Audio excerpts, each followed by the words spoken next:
Hello, everyone. Good day. My name is Anthony Mills. I'm the Executive Director of Global Innovation Institute, the world's leading professional certification, business accreditation, and membership organization in the field of applied business innovation. It's our honor and pleasure to have you here with us today. Today is Wednesday, November 20th, 2024, and this is our November 2024 webinar.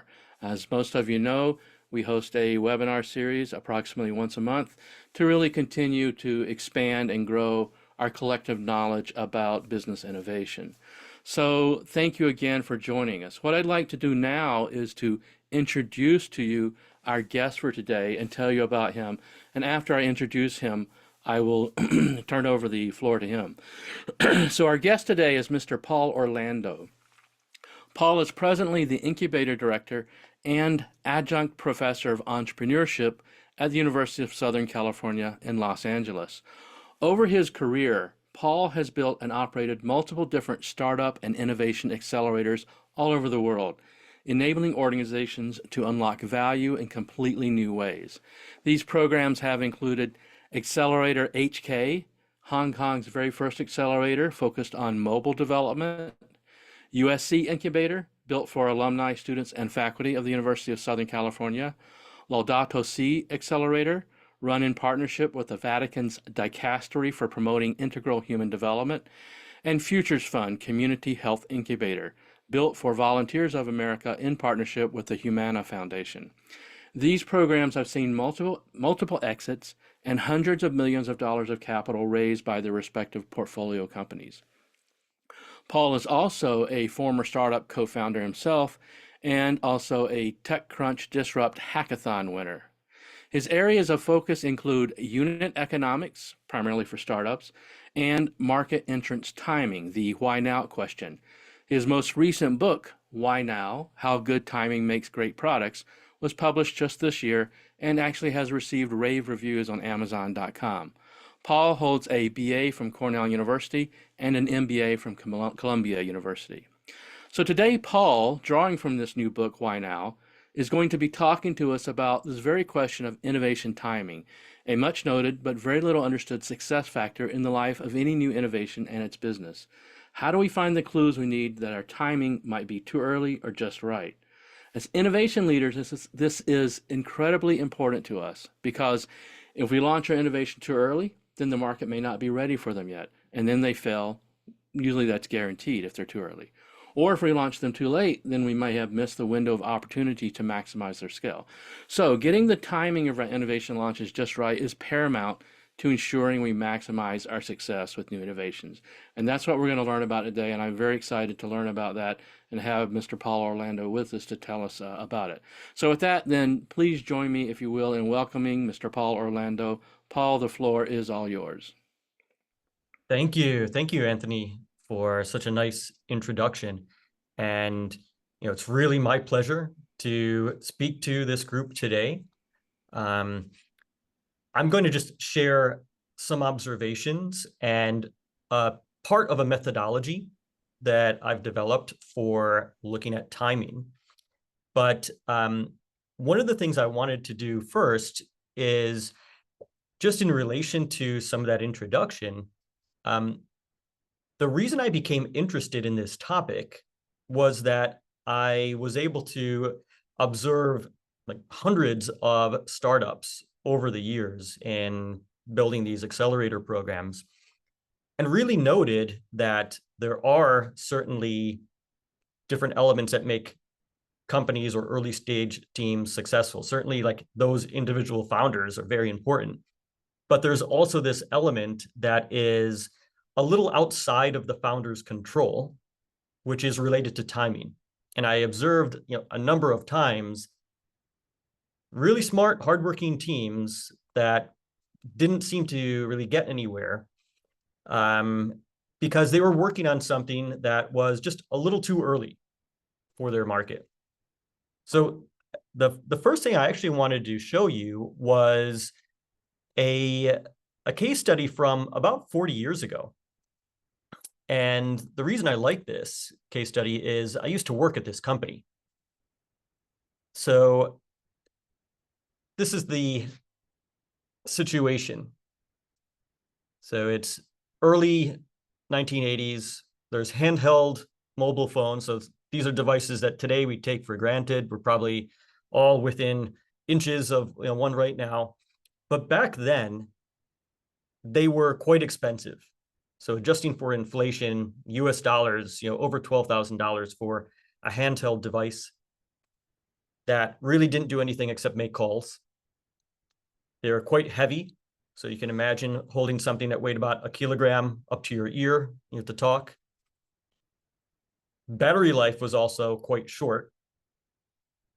And something that we, depending on where you live, maybe we don't think about that much anymore, just that charge for making a call. So remember, this is the only thing you can do on the phone. There's no texting, there's no internet. You can only make calls. So you're not only charged to buy the device, which is quite expensive, but that talk time is also quite expensive. And it's your company that invented much of this technology. The cellular telephony, mobile networks, kind of came about in the preceding decades, with car phones, bag phones, basically these little suitcases people would carry when they needed to use a mobile phone and they were not close to a landline. And the question is, do you continue or sell off this investment? So if you don't know just from the characterization, this is about the company AT&T in the United States. And this was a question that was posed by AT&T's senior leadership to a consulting firm, McKinsey Consulting.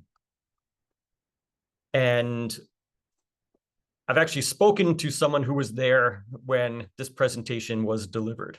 And I've spoken to another person who actually had in his hands the copy of that physical presentation that was delivered, back then about 40 years ago. And the assessment that came back from this very smart consultancy was the market is too small. By the year 2000, you're not even going to reach 1 million subscribers. So for a company of AT&T's size, you should sell off the networks. It's not worth continued investment in this tech. And you're better off moving on and doing something else. And the result came from thousands of interviews that McKinsey had done with business people, with consumers, and they actually presented their findings with like a very high level of certainty that this was the way things were going to play out. And of course, in hindsight, we know things were very different, right? They were off by a factor of over 100. And what ended up happening was AT&T ended up buying back those networks about a decade later for billions of dollars, and really was one of the struggles that the company faced coming out of its breakup when it previously had been a monopoly. And when I heard about this, the interesting thing for me was when I was at AT&T more than 20 years ago, I would sometimes hear people refer to this. They just called it the study. They didn't even name it. Like it was kind of infamous in the company. And they referred to it as, the study. And it was one of the reasons that AT&T, did not work with McKinsey, after this debacle. But I never really had, or I never really heard an appreciation for, well, why did this mistake happen? Why did the leadership trust the results of this study? Was there someone else who was pushing back and saying, no, actually, we should continue, things are going to change? And so I started looking into this example that I had heard about, but never really got much detail on. And that's how I ended up tracking down a couple people who knew a bit more about it. And so the first thing, if we're looking at this in a timing lens, the first thing we have to remember is, well, the phones did look like this 40 years ago. They were really bricks. And some of you might remember this. But the important thing is, what was that perspective 40 years ago? What did people think was going to happen? And when I went back and I looked at the old documents and then compared it to what ended up happening, a very simple comparison is on a few different dimensions, like the tech, the social or behavioral, the economic dimensions, the expected and the actual were really different. So on the expected side with the technologies, people had been working on these devices for decades. This was not brand new technology. There were mobile devices, too big to put up to your ear, but there were mobile devices for about 50 years at that point, used in cars by police forces, used by, say, doctors who needed to be reachable, and that was like a car phone, or business people who were traveling, right? But they were very big. They were very expensive, not consumer grade. And that expectation was, well, we've seen pretty slow change for decades. Is it really going to be that different in the next 15 years until the year 2000? But actually, things change a lot in that 15 years.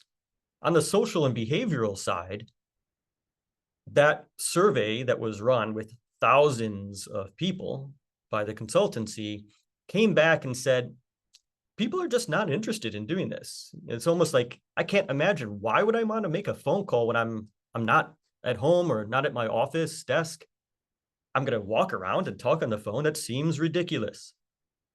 The only people who really would want this are traveling salespeople or truck drivers, was what came back from that study. And yet, what the chief inventor of the Motorola handset, mobile handset, Marty Cooper, said was, people didn't understand that mobile phones connect people to people, whereas the landlines were connecting places to places.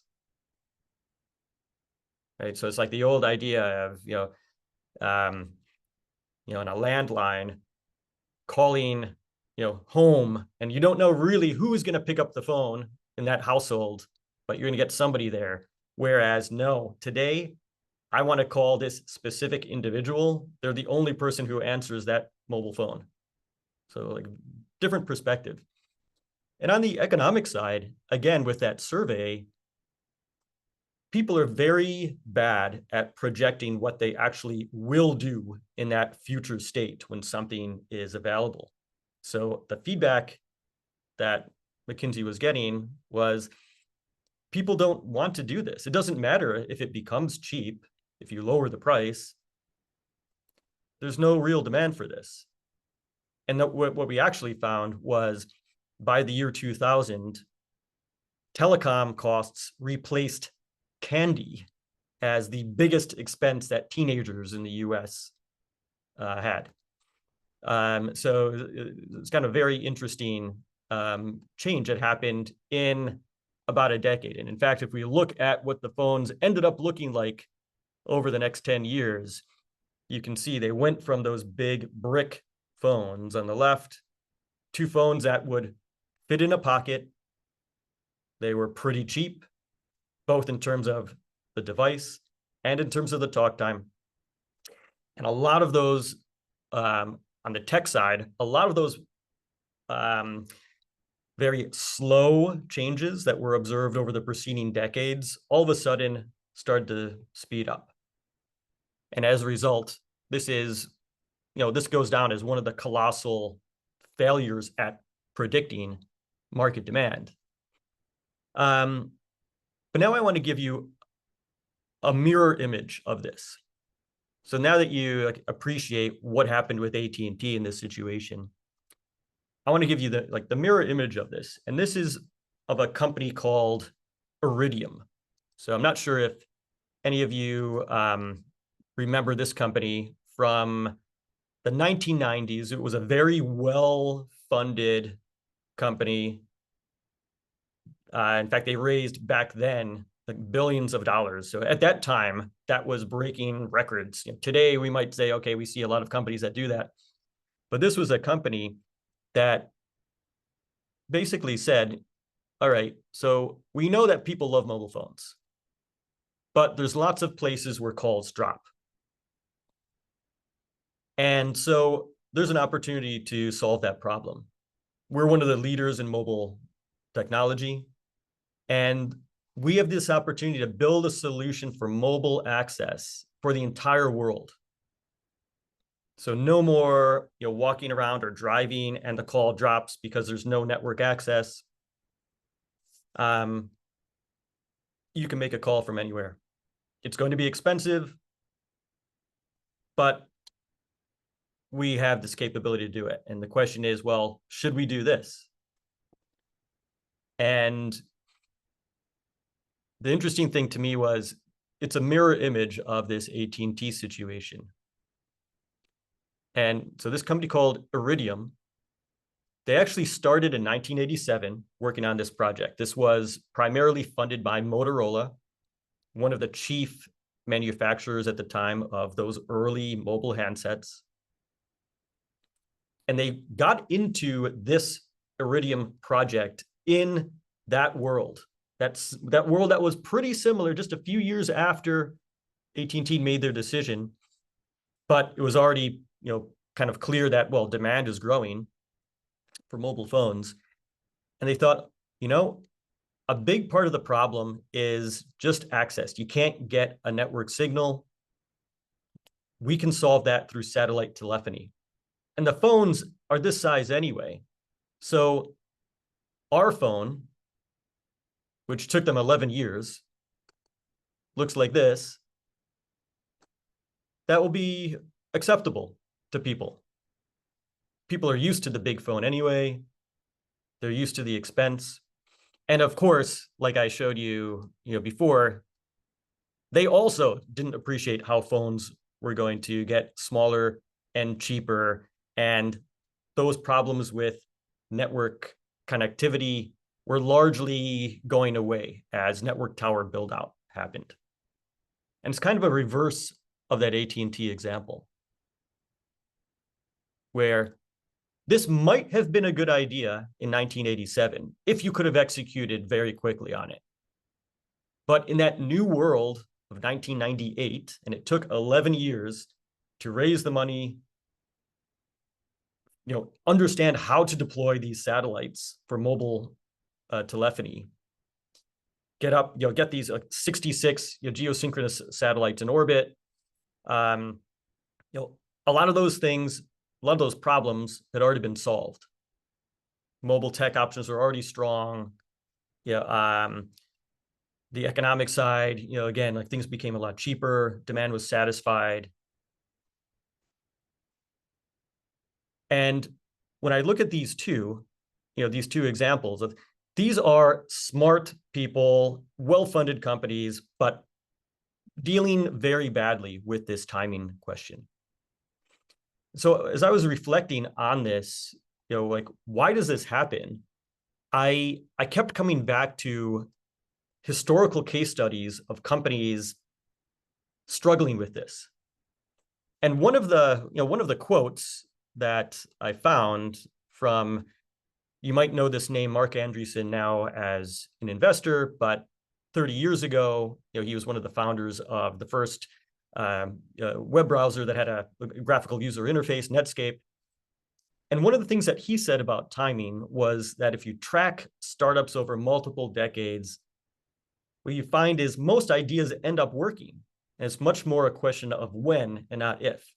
In other words, the idea isn't necessarily good or bad. It's just the idea fits with this time or it doesn't fit with this time.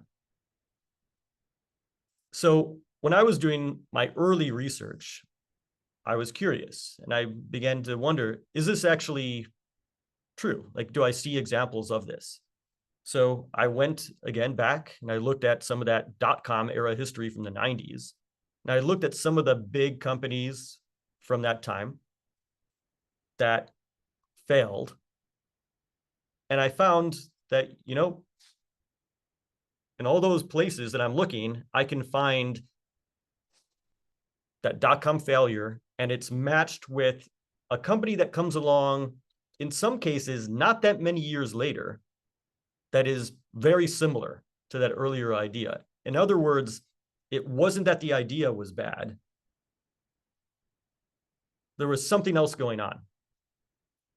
For this purpose, I'm also setting aside, maybe it is the founders can't figure out how to build the company, or it's, misuse of funds or something like that, right?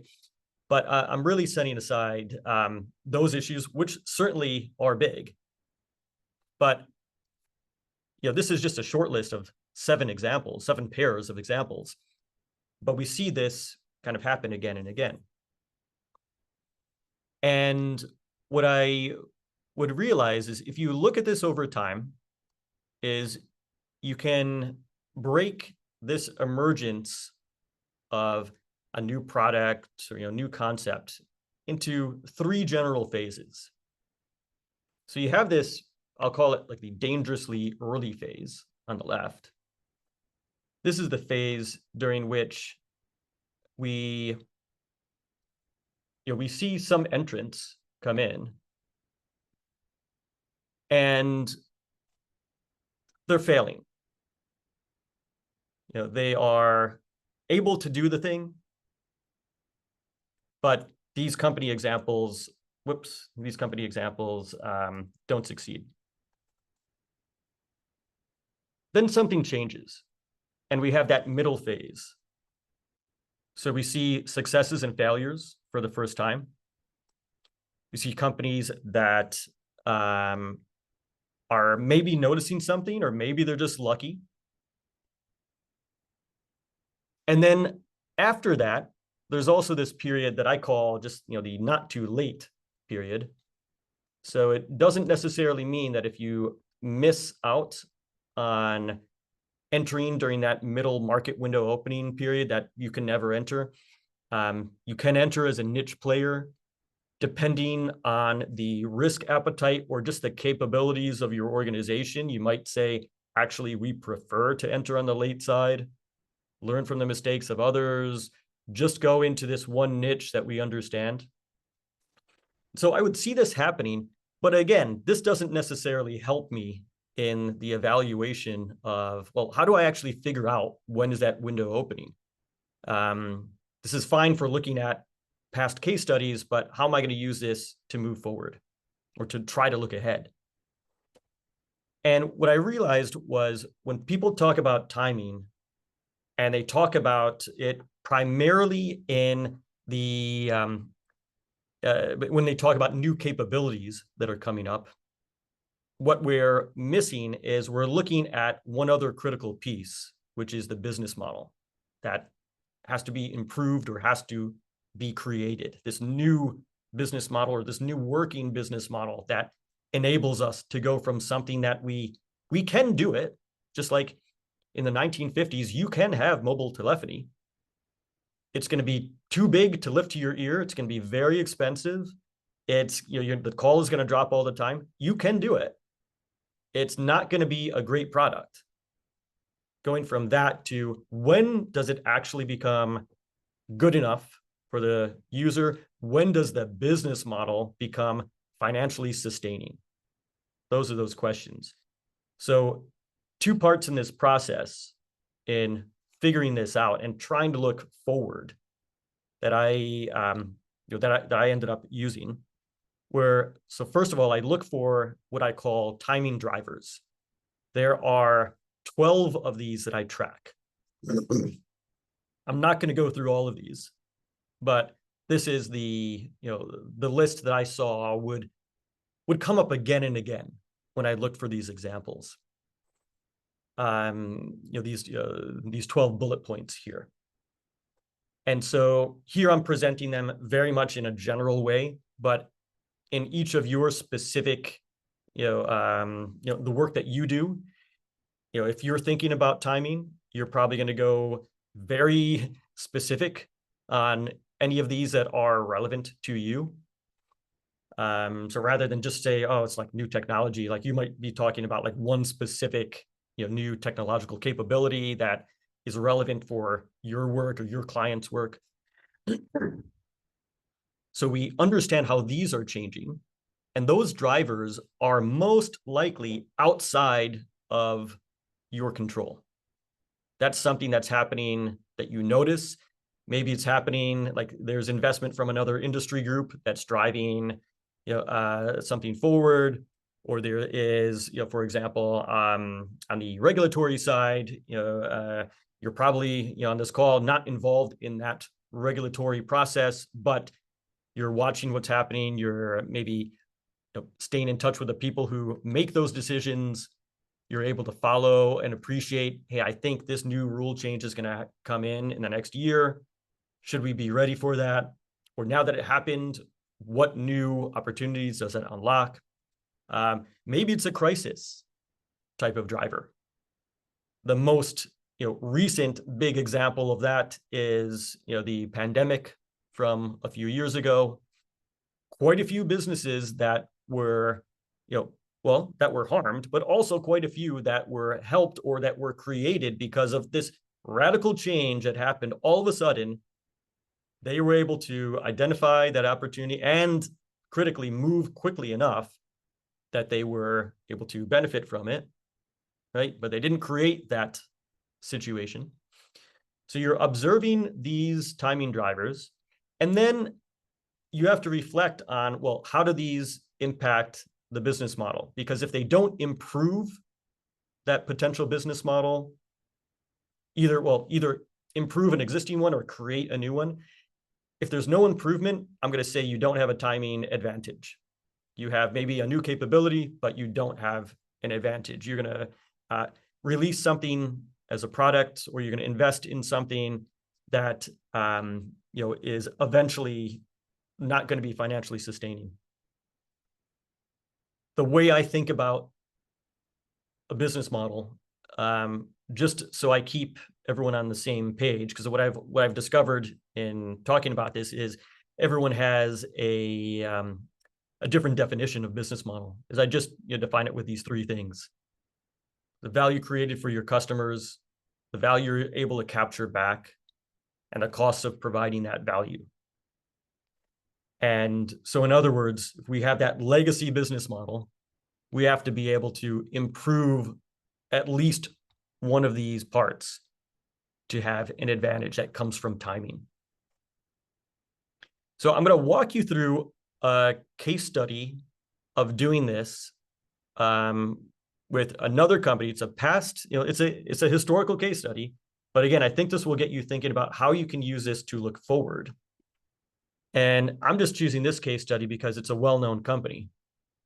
And the simple process I'm going to describe here is in doing this with the company YouTube. So now this is from almost 20 years ago.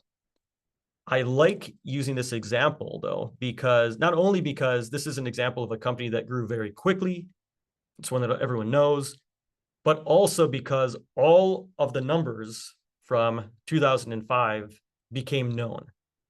There was, so Sequoia was one of the chief investors in YouTube back then.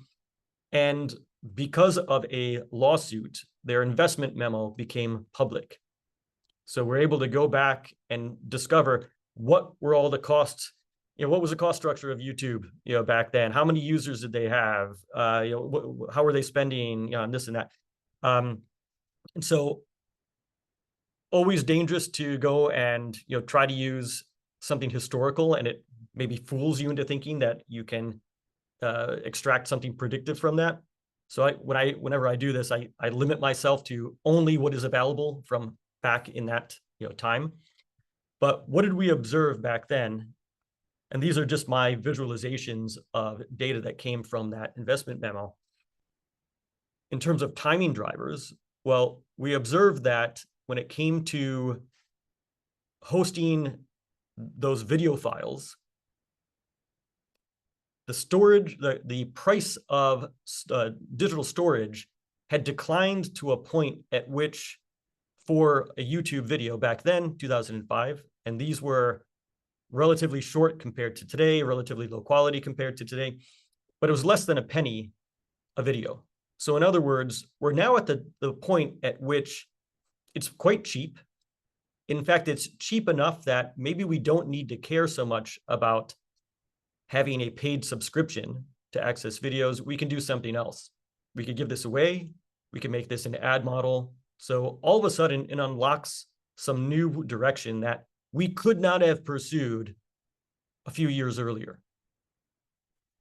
On another tech driver, this is one that's related to internet penetration and the increasing speed of internet access.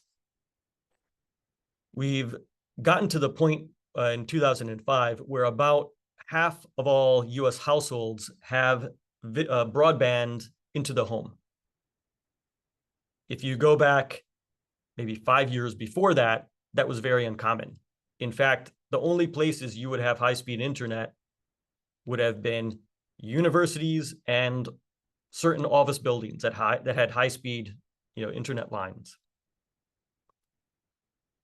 YouTube, very much a consumer product back then, certainly not the kind of thing that you probably want to spend all your time in an office building, maybe university campus in a dorm room, watching videos. But now we have this capability that we're not struggling with the old dial-up internet. Then two others that I'll list that I think are crucial for evaluating this company and why timing was good for it. So back then, this is before smartphones. And what was crucial back then was we had started to reach the point at which digital cameras shipments were, or enough, or they were becoming mainstream enough that you could actually record video digitally and move it onto your laptop, and then finally, upload it, online. We're not dealing so much anymore with the old legacy magnetic videotape. And then another one is on the social and behavioral side. So here we've moved from an era really just a few years earlier where it was a little bit of a fringe behavior to put a lot of details about yourself or pictures, images of yourself online. We've moved to an era where that's becoming more acceptable, more mainstream. So all these forces are converging here. And if I add one last one, which is I just look at competitors. So companies that came before YouTube and also ones that are emerging around that time. If I go and look at those, I'm just putting them on a timeline. I see, well, in the 90s, there's actually at least a few companies that are trying something in this space. And there's actually one that is very similar to YouTube. It was a company called Share Your World. User-generated content over dial-up and really struggling to make it succeed for a lot of those reasons that I just mentioned. Very painful to watch, a large, video file on dial-up, discomfort that people have with sharing something like a video that's user-generated. Even just the cost of storing these files is high. And I actually found an interview with the founder of that company who reflected on shutting it down years later and said, yeah, we were not that, we were early, but it wasn't that many years, too early, because YouTube came along just 4 years after we shut down. They really got the timing perfect on this. Of course, the funny thing is, it's not as though the YouTube founders thought this all out in advance. They had started that site as a dating service. And it became this other thing as they discovered what was happening with demand. So they were certainly lucky. And we see right around their time, a number of other companies that are similar to this concept are also emerging. On that list of just 6, half of these shut down. But YouTube is the big winner there. And then when I look at this and I at least do this in a historical way, I'm interested also in thinking, and we can also use this to help us look forward. At what point do any of these drivers and the competitors lead us to say that, okay, there was a time at which it was too early because of one of these questions to get involved here? What was the earliest that I could have done something like a YouTube?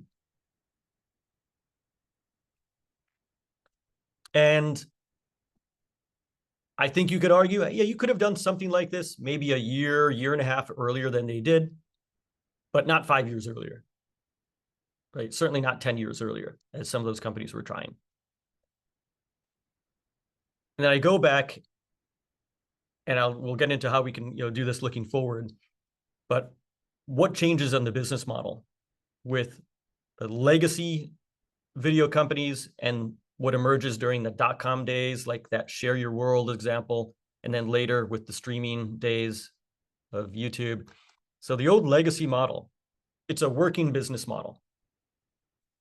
Videos are not user-generated. They're really professionally created. But the value that I create for customers is also quite high because these are professionally created videos. I can rent lots of different titles. I can discover many different options in the old catalogs. So I have lots of options.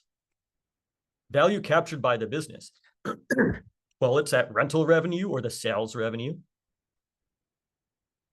And that cost of providing value, well, just as though I'm able to capture a lot of value from my customers, those production costs are also high.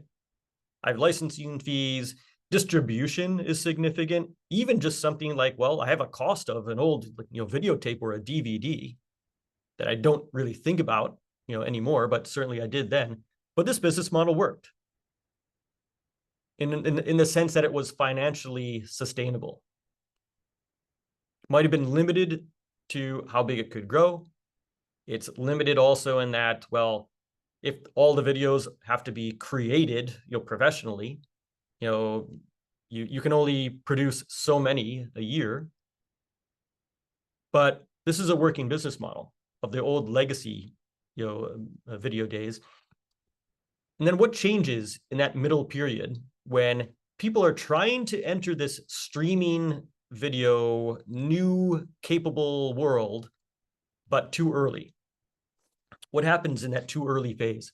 Well, there is some ability to make and share user-generated videos.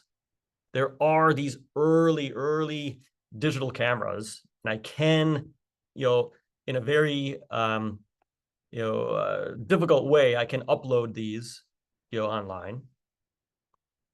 Not many people have broadband access. It is pretty difficult, so I'm not really creating a lot of value for customers. I'm not capturing anything back from customers yet. Like, I have not worked out, how do I charge?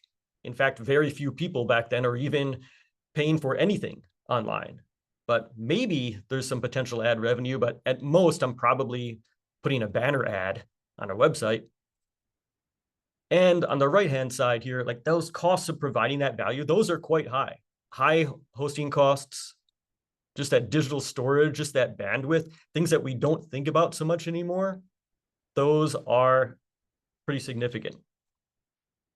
And then we get to this period, not that many years later, where this all starts to make sense financially, or at least I can see how it's going to make sense. So now, value created for customers, rather than looking at a fixed catalog of professionally produced titles, there is any number of titles that could be created. It's really only limited by how many users are on the platform and recording and uploading things. Discoverability is different. All of a sudden, I can have commenting. I can have recommended videos based on view history. All these new things start to become unlocked. Value captured back. Well, here again, I have this potential ad revenue model. And if I'm looking at how this platform is growing so quickly, I can, and how retention of users is high, I can say, okay, this is something that, since it costs me nothing to acquire customers and my costs themselves on the right-hand side are very low, I can do something like an ad model here. Maybe eventually I can do subscriptions. And like I mentioned on the right-hand side, like the cost just of providing this content is becoming very low. No more of those professional development fees. It's all user generated. Hosting costs have become very cheap, and on. And there are some situations in which, with good enough predictability, we can look forward and we can say, I think in the next 2 years, we're actually going to cross over to a break-even point. The cost structure is going to decrease to the point at which we need it, or the value is going to increase to the point at which we need it, or we're going to be able to charge differently. Not saying we can predict the future, but I think we can get to points where we say, I believe it is a good enough expectation that it's the time for us to enter now, even if this equation that I'm putting up here does not work out just yet, but I think it's going to work out in a couple of years. And on these 3 points, the most predictable of them is that one on the right. And when it comes to, especially back then, going from hosting or bandwidth costs that that used to be significant, we can actually get advanced cost schedules for what's going to happen. Or just with the idea, even if we don't have that, just with the idea that, oh, we have this benefit coming just from Moore's law. All these other companies are investing in the perpetuation of Moore's law, and therefore it is reasonable to expect that in the next couple years, my costs, at least for the hosting or bandwidth, are going to decrease on this schedule. If that is the case, maybe I actually start building today and I don't wait until I get to the break even. So when I do this with other companies, we look for those situations. We go back to that list of timing drivers. We start to identify ones that are relevant for them. And we go very specific, here. And we start to think, okay, if I'm going to map this out, what needs to happen for that business model to be financially sustainable? Or actually, in many situations, it's already, those timing drivers are already present, but maybe no one has started to build for those yet. So what is that new reality that we've observed we are already in? How is that business model actually unlocked? And therefore, should we start to build for it now based on our organization's appetite for risk? Or whether we are comfortable entering on the early side, or whether we are more comfortable waiting for others to go first. So I notice we're at the last 15 minutes. So rather than me continuing to talk, I'd love to start to take questions. And then I might also pop in with some other slides. But I hope that's just a little taste of timing and some examples that are helpful to you. But I'm happy to to take questions now. Yes, and thank you so much, Paul. That was excellent insight. And the thing that struck me about what you were talking about was it's not any one trend by itself. It's not, storage or bandwidth. It's really the cross impacts of multiple different trends, different technological trends. So, you have storage costs, you have bandwidth, you have other technologies, and then there's the societal trends, people's acceptance of this, people's use of this. And it's really the cross impacts of how they intertwine with each other that creates the perfect storm, if you will. It's like, yes, now the time is right because these trends are merging together to make the situation such that a business model can be viable here and now. And actually, I found your presentation illuminating because it really, to me, sheds a lot of light on here's that period of time, given how the trends are interplaying, where a business model is not viable. And here's where that sort of that transition point where the trends, the way they're interplaying it now, all of a sudden the business model starts to become more and more viable. So that was very enlightening. And we had a few other comments here too. Tassir brought up the concept or the point of latent demand. And that kind of made me think, so what is creating latent demand, that unmet demand? And my sense, I don't want you to comment on this, but my sense is it's people are seeing what's possible, but no one's providing what's possible yet. Would you like to comment on that?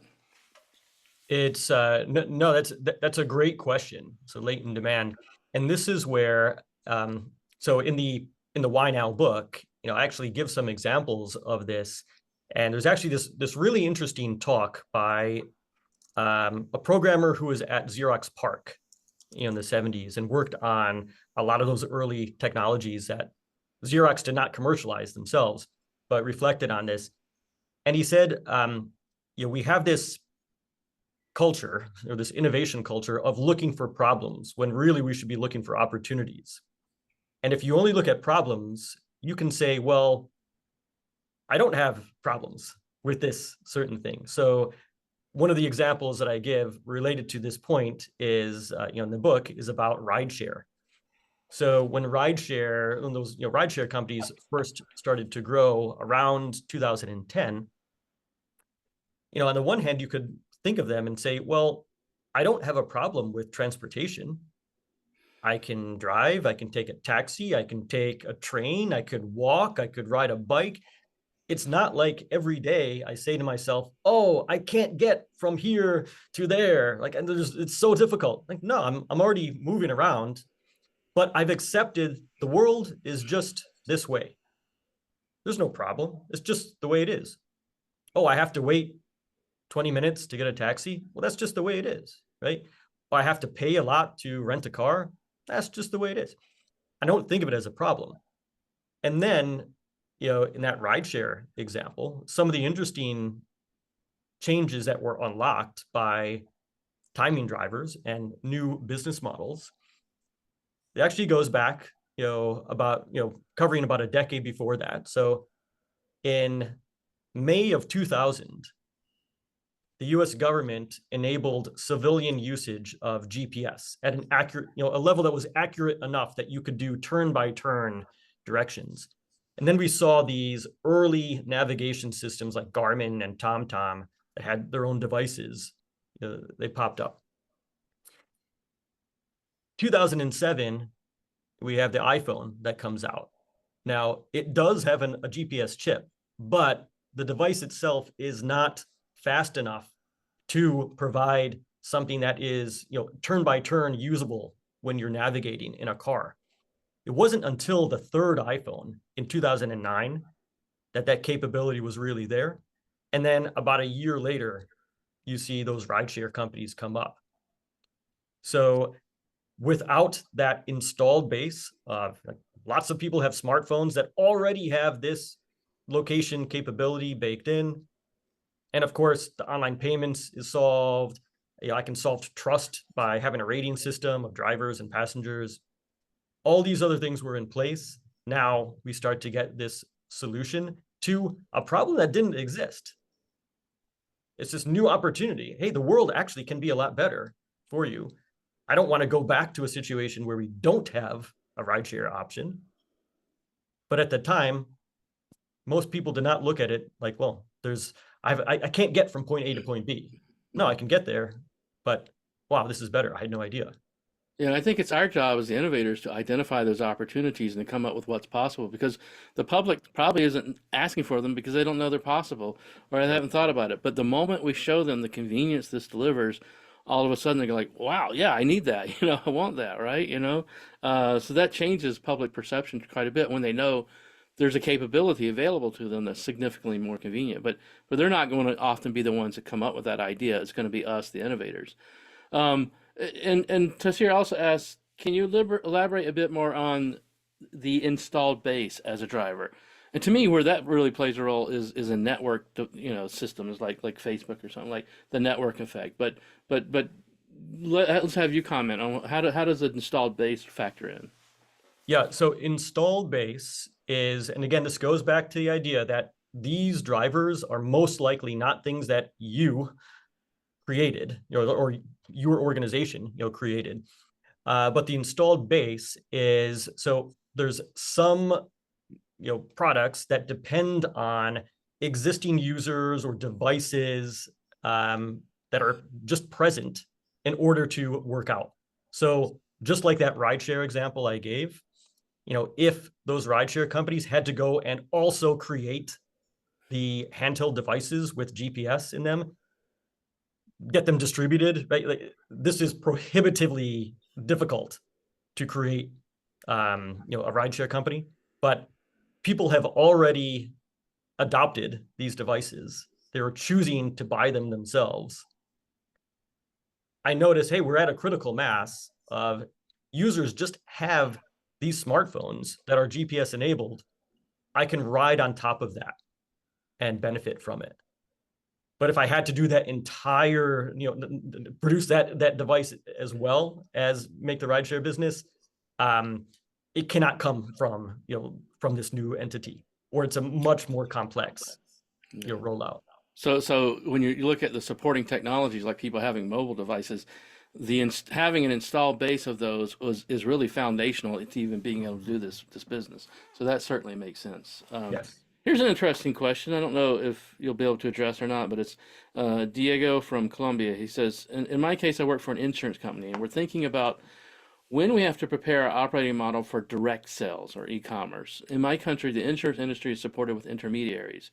And we know that the future of the consumption is on the internet, but in the country, the insurance culture is so bad. What are your recommendations for helping, push us forward? Oh, that's interesting. So, and this is when I'd love to talk about, in more detail, because I almost think like I'm going to be guessing a little bit here because I don't know the situation in Colombia for this. So, I guess what I'm curious about is what is it that's holding back um, that adoption of internet in this case? Is it, I mean, is it a regulatory issue, or is it purely just a, this is a social habit that, people are not used to doing this?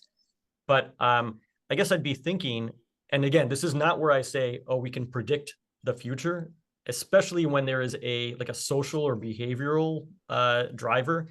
Um, those are very tricky, but I might look for some pockets where we do see this adoption happening. Like, are you noticing there are niches, say within Colombia, where people are actually already making this change? It's not mainstream, but there is some niche. Maybe it's some very specific use case where they are adopting an e-commerce model. And then I'd be thinking, okay, well, does this give me some clues that this is going to go mainstream? On the other hand, if it is something that is, suppressed, maybe it's a regulatory reason or a legal reason, um, I'd be curious as to, okay, well, do we have expectation, or can we follow what, who are the individuals who might be involved in, say, changing, that type of regulatory issue. But this is one, and if you reach out to me, I'm happy to maybe talk through this in detail. This is almost one I feel like I need a bit more background in to understand.